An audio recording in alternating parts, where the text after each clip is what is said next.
Tudo bom? Boa tarde para todo mundo. Meu nome é Ana Cláudia de Mendonça Brito. Eu sou formada em magistério, sou licenciada em História pela Universidade Federal de Pernambuco. Trabalhei durante vários anos na prefeitura da Prefeitura Municipal da cidade do Recife e por motivos pessoais acabei vindo morar na Espanha. Então aqui eu comecei a dar aulas de espanhol, aulas de português também e fiz um curso de design instrucional e também um pós-grado de marketing digital e posicionamento digital de empresas. Então, com essas noções que eu fui tendo, né, que eu fui ao longo do tempo aprendendo um pouco sobre tecnologia, um pouco sobre marketing, um pouco sobre desenho e também pelos trabalhos que eu tive, que foi mais na área de tecnologia, eu comecei a criar material para os meus alunos. Né? E também com o design institucional também me ajudou muito a direcionar um pouco o que eu estava fazendo. Então, eu tenho, o que eu quero compartilhar, né?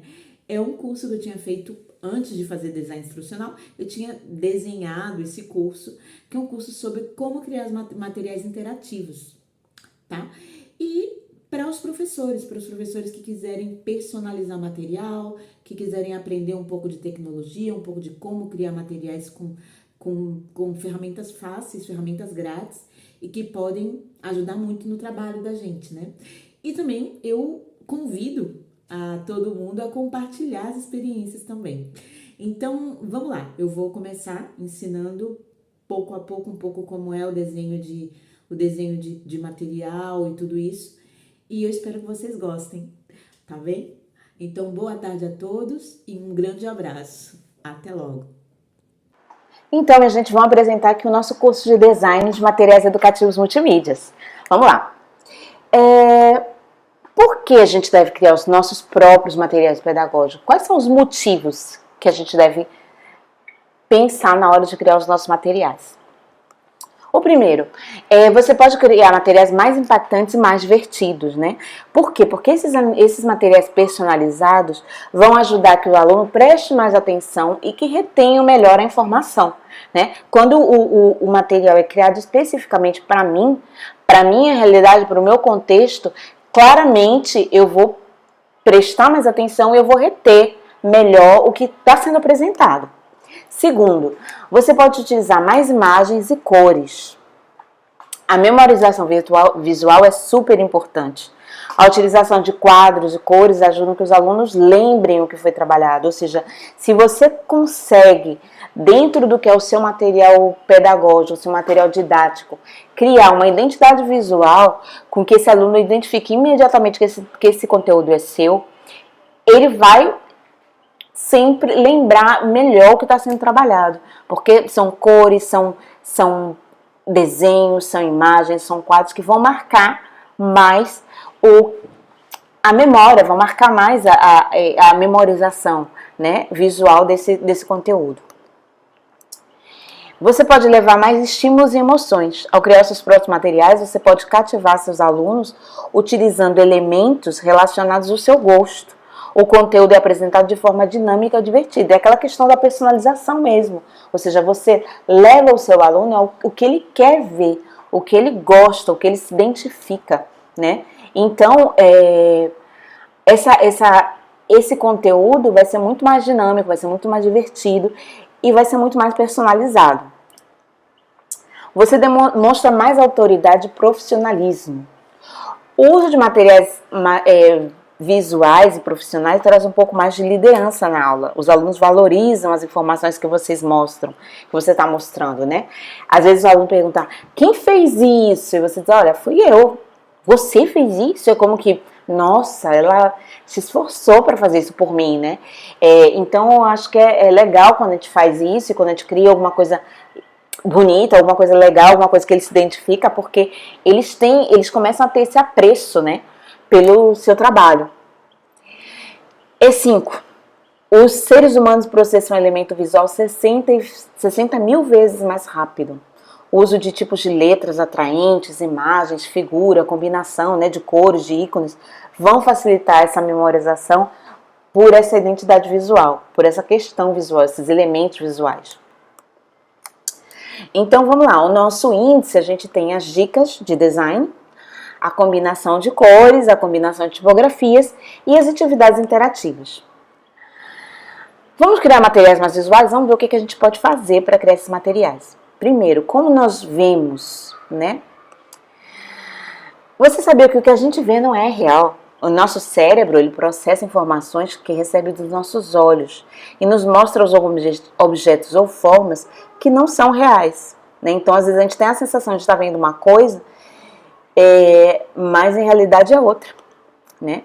Vê aí, essa ilusão de ótica do psicólogo Caetano Ganissa, de 1955, né? Então, aqui a gente vê uns triângulos, a gente vê esse triângulo, a gente vê essa imagem, que na realidade essa imagem nada mais é que essas duas imagens, ok? Você está vendo duas formas que estão agrupadas, né? Então o triângulo branco ele não existe. Formas ordenadas. O design de material, como um tabuleiro, é apenas uma série de formas ordenadas de maneira que nos faz ver um tabuleiro, né? Então, quando eu vejo um determinado tipo de desenho tal, na realidade eu estou vendo formas que estão ordenadas e criam esse desenho. Então, nesse tabuleiro aqui, a gente está vendo um retângulo, tá claro aqui, um triângulo, tá claro aqui, um quadrado, que tá claro nessa forma, em todas as outras formas, aqui também é um retângulo, e um círculo, que ele está presente aqui nos dados. O que acontece? Depois, claro, a gente cria esse material e a gente vai utilizar também os ícones, os desenhos e tudo isso. Mas, basicamente, a criação da estrutura são formas ordenadas. Você sabia que o nosso cérebro cria atalhos? Trabalha criando atalhos. Ele utiliza nossas experiências anteriores e consegue, assim, interpretar o que a gente está vendo. Enfatizar a informação. Dependendo de como organizemos o conteúdo, podemos centrar a atenção dos nossos alunos em um título ou em uma informação importante. Ok?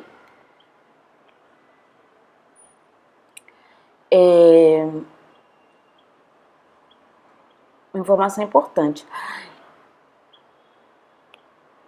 Nesse caso, a gente está vendo aqui que a gente tem um negrito nessa parte, a gente tem outro negrito, mas com a mudança de cor, e a gente tem aqui o título, né? Então, essas mudanças fazem com que o aluno fixe nesses traços, nessa parte do texto específico. Olhando essa figura, stop please, war now. Não sei. Stop peace, war now. Ou podia ser stop war, peace now. Ou seja, são informações que a gente, dependendo de como a gente organize, elas criam um sentido ou outro. Você sabia que além da visão central, existe a visão periférica? A visão periférica é a capacidade do indivíduo de enxergar pontos à sua frente e ao redor do seu campo visual. É uma visão pouco rica em detalhes, onde o indivíduo percebe a presença dos objetos em movimentos, mas nada nítido, quase desenfocado. Devemos ter em conta que a nossa visão periférica é na hora de criar infográficos, fichas didáticas ou apresentações. Os alunos não utilizam essa visão periférica para ver os nossos materiais, então a gente deve ter cuidado na hora de organizar todas essas informações de uma forma hierárquica e limpa. Por quê? Porque vamos apresentar apresentações com todas as informações desorganizadas. Então, se a gente centra essa informação onde é a visão central, então é mais fácil com que o aluno perceba o que está sendo mostrado, né? Então, ele vai se concentrar melhor no seu conteúdo. Se você deseja que o aluno se concentre na parte do conteúdo, melhor não carregar tanto de informação. Por exemplo, nesse texto daqui, que já é muito, se eu coloco aqui mais desenhos ou não sei, imagens, o que vai acontecer? O aluno não vai conseguir fazer a leitura corretamente, né? Então a gente tem que tentar não carregar o desenho. 2 princípios de utilidade, que na verdade eu coloquei 2 princípios de design de usabilidade, que podemos utilizar para criar um material didático, mas na realidade existem muito mais, né? A gente sabe que como se diz, a usabilidade é muito mais ampla, né? Mas se você pensa em 2 conceitos básicos para aplicar nesse momento, a gente pode colocar experiência personalizada, um desenho criado para atender às necessidades do aluno e que o mesmo se identifique. E segundo, a simplicidade acima de tudo. Se a gente como carrega elementos, eles podem dificultar a concentração. Então é importante que o aluno que o aluno centre no que é importante, sem deixar o conteúdo chato, sem deixar o conteúdo enfadonho, mas ter criar esse desenho de uma maneira que eles se concentrem no que está sendo mostrado. Você sabia que identificamos os objetos com padrões? Sempre pensamos que os objetos se encontram juntos, pertencem ao mesmo grupo ou estão relacionados. Como assim? O que a gente está vendo agora? Olha, eu estou vendo grupos, bolinhas, 8 bolinhas, 4 grupos. O que eu estou vendo? A primeira coisa que você percebeu foi 8 pontos ou 4 conjuntos de 2 pontos. Provavelmente você percebeu 4 conjuntos, né? A gente vê essa informação principal, depois a gente para pensar, vale, são 8 bolinhas, né? Depois de agrupar esses pontos e deixar espaço entre eles, fizemos com que o nosso cérebro veja os conjuntos. Então a gente deve utilizar os espaços em brancos ou a cor de fundo para agrupar os conceitos, né?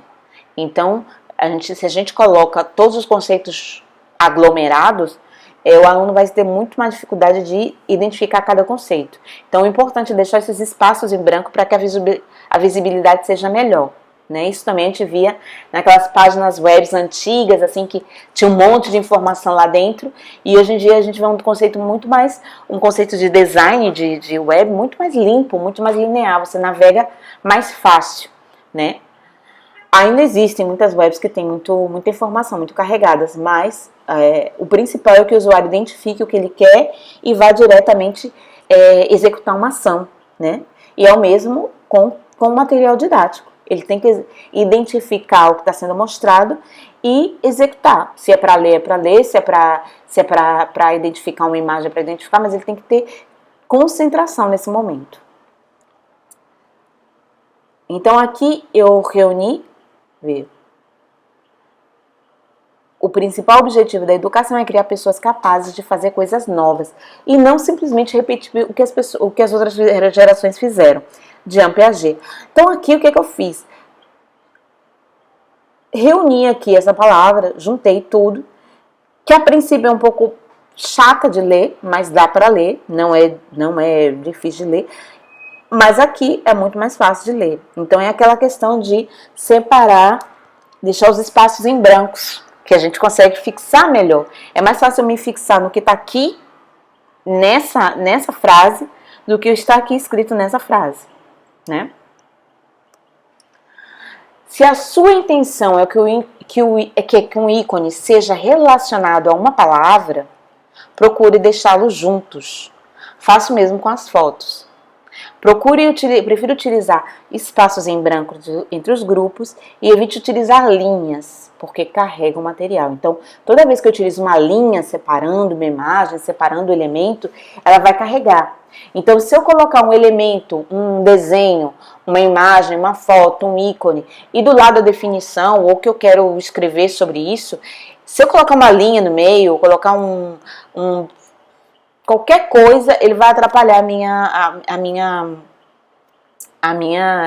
ou seja, que o aluno se concentre, né, nessa informação.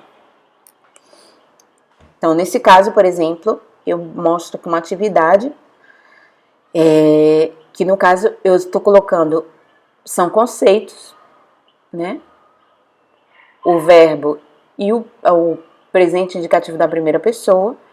Estou colocando, agrupando em cores, no mesmo tom, mas eu estou mantendo o espaço em branco. Se eu tivesse carregado mais isso aqui, colocado uma imagem ou colocado uma setinha, talvez ficasse mais difícil de ler, né? Então, prestar atenção na hora que a gente vai criar e tentar organizar de maneira de cores, de espaços, né? Tentar criar dessa maneira. Não estou dizendo que tá bom não, mas estou dizendo que é melhor tentar organizar de uma maneira mais limpa.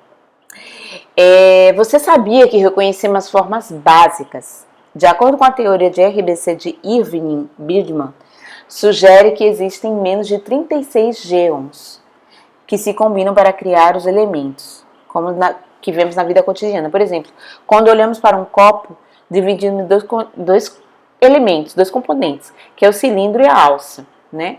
Então, gêons são as formas básicas que o nosso cérebro identifica. Por exemplo, esses são os gêons, ok?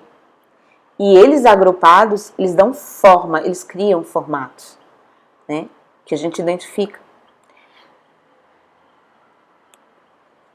Na hora de criar materiais, é melhor selecionar ícones geométricos, já que é mais simples para que os nossos alunos identifiquem o elemento e o conceito de forma mais fácil, ok?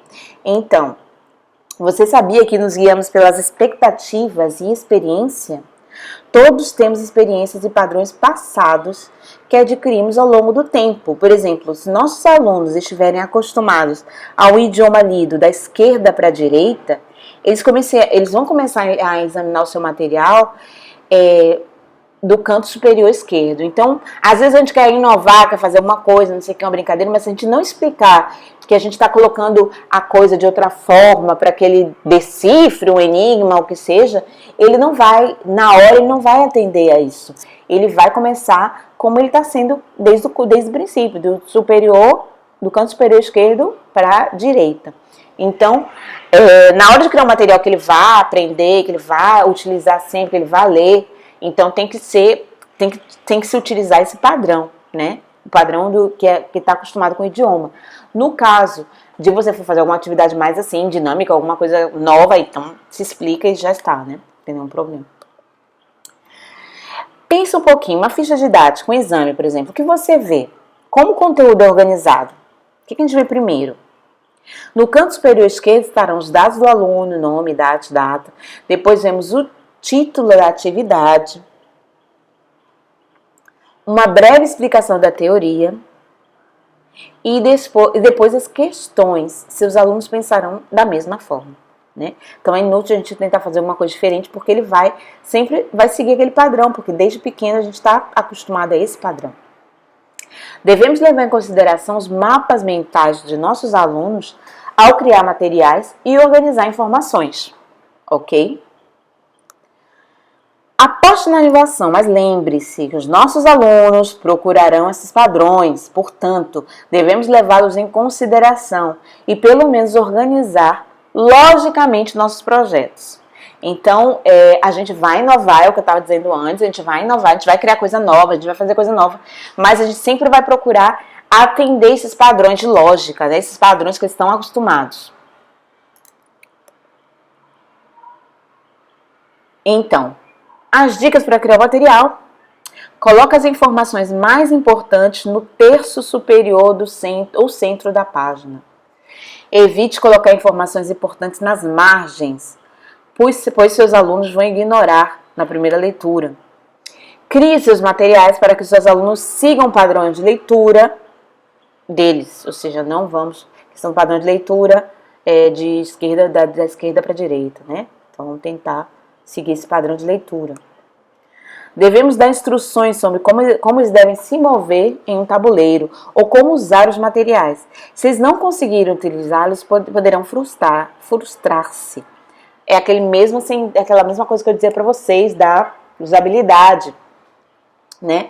Se você entra numa página, eu estou colocando pra gente como a gente é adulto, né? Mas se você entra num lugar e você tenta buscar um conteúdo e você não consegue encontrar, a gente abandona, né?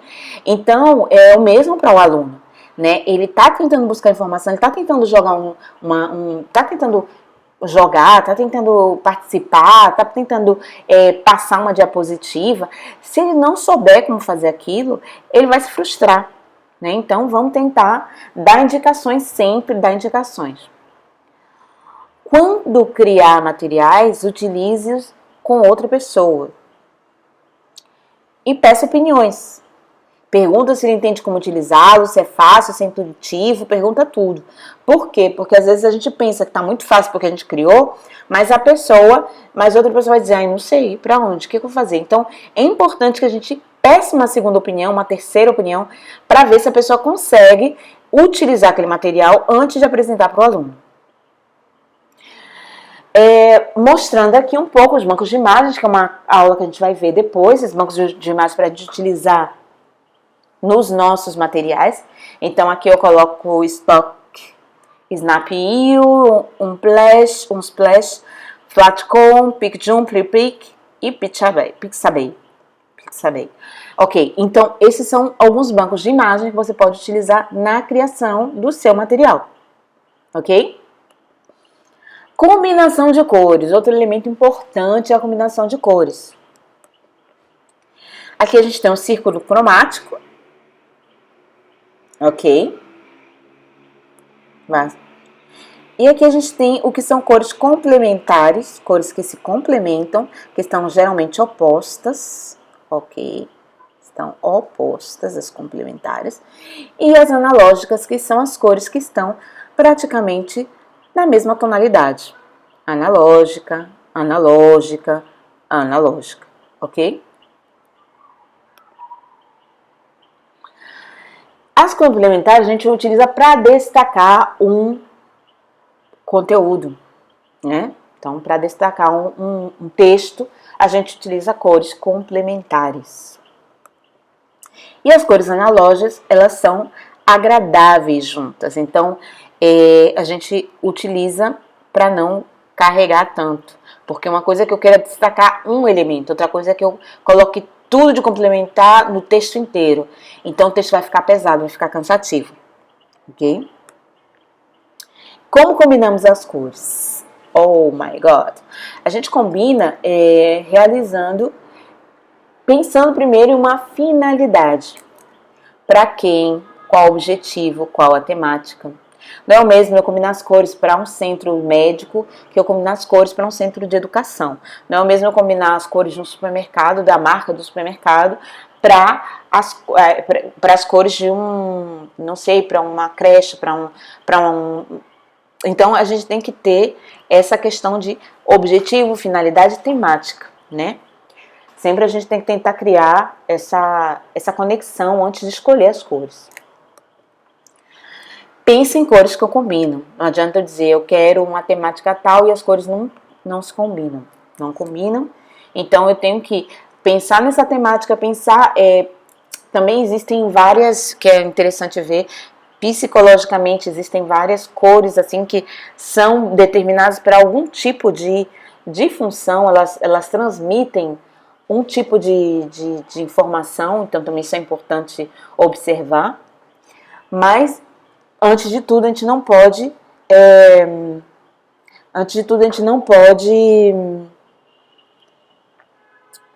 as cores têm que combinar, né? As cores têm que combinar. Ainda que elas transmitam ou não transmitam, elas têm que ter uma combinação, tem que ter um sentido, né? Ok, vamos lá? Sigam as regras da harmonia. É o que a gente estava falando. A harmonia é importantíssima. É melhor utilizar 2 ou 3 cores que combinem, que façam jogo, que utilizar 7 e criar um desenho caótico. Isso a gente não pode fazer. O legal é definir e criar uma paleta de cores e utilizá-la sempre. Eu acho meio difícil isso assim. É muito interessante para uma marca, é muito interessante. Eu, particularmente, não utilizo muito no meu Instagram nem nada. É uma coisa que eu tenho que começar a fazer. Já utilizei para outras marcas, claro, mas no caso do Instagram, como eu coloco muita coisa diferente, mas é importante a gente ter essa questão. E para as atividades, sim, eu utilizo. Para as atividades, eu utilizo um determinado jogo de cores. Por quê? Porque para as atividades eu acho que é importante criar essa identidade visual também. Como é importante criar uma identidade visual para uma marca também. Mas para as atividades de um aluno, para que ele se identifique com o que você está mostrando, isso sim, eu tenho uma paleta de cores, já que eu utilizo sempre as mesmas atividades, sempre vou jogando com essas mesmas cores. Então, a primeira cor, clara e forte. A segunda cor é uma cor complementar e a terceira cor é uma cor complementar. Vê o que a gente está dizendo de complementar? Sim. Só que aqui são cores que a gente utiliza que são muito mais claras, né?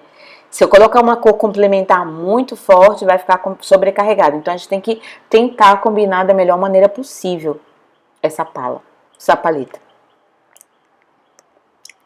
Então, aqui, vê, coloquei o título, o fundo e tal. Isso a gente vai combinando de acordo com a sua necessidade, com o seu jogo. Você vai definir quais são as suas cores e vai trabalhar em cima disso, ok? Para a gente definir paleta de cores, tem o Adobe Color CC, esse é muito legal, tem muita sugestão. Tem o Paleton e tem o Color Mint. Então é legal entrar nesses daqui. Esse daqui já apresenta, por exemplo, já tem mais por temática também mesmo. Você entra lá, tem a temática do desenho, por exemplo, que você queira, e ele já te dá uma paleta enorme de cores. Isso é bem interessante. E esse daqui também são todos interessantes de dar uns códigos já das cores, porque aí você já vai deixando guardados os códigos que você vai utilizar para sempre estar criando seu material com esses códigos. Combinação de tipografias. Ok. Que seriam as fontes, né? Que a gente utiliza mais comumente chamadas de fontes. Então, os tipos de tipografia são script, sans serif e a serif. O tipo script tem traços finos e longos que são características da letra cursiva. Transmitem elegância, criatividade e exclusividade. Então, aqui eu botei essas três cursivas, né? Que é esse tipo é o Lobister, esse tipo é a Playlist Script e essa Pacífico. São os três nomes das fontes que eu utilizei aqui nesse exemplo. Tipo sans serif. Não tem decorações e é fácil de ler. Transmite modernidade e estabilidade. É glacial e indiferença, significa e Arial. São esses três modelos aqui, ok? São fáceis de ler, então o que a gente utiliza na maioria do conteúdo, a maioria do texto, são tipo sans serif. O tipo serif tem decorações, você pode ver aqui que tem um pouco mais arredondada, tem um pouco de tal, mas ela é mais séria, é um estilo tradicional, transmite seriedade e confiança. E como vamos combinar essas tipografias? Podemos combinar um script com uma sans serif. Sans serif não tem decoração, praticamente reta, né? Então, se eu coloco uma script que tem muita curvatura, ela não vai, como é que se diz? Ela não vai carregar. Também a gente não vai utilizar script em tudo.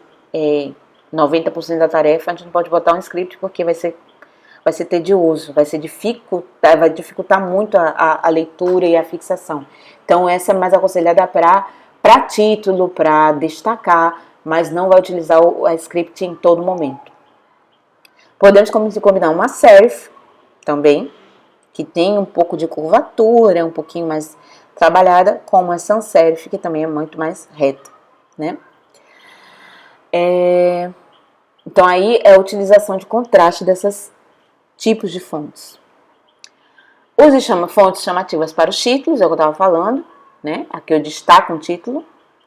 Você pode jogar com o negrito nos subtítulos e destacar também com o negrito, né? para que o aluno retenha melhor a informação. Ferramentas para baixar fontes, eu coloquei aqui duas, mas existem muito mais. O dafonte.com e o Google Fontes. Pode trabalhar com essas duas fontes. E agora a gente vai para atividades interativas, que é o que eu adoro. Mas enfim, as atividades interativas eu vejo que é muito interessante para a gente trabalhar, principalmente nessa fase online, nessa fase híbrida que vai ser praticamente uma realidade, né? Que é uma realidade já.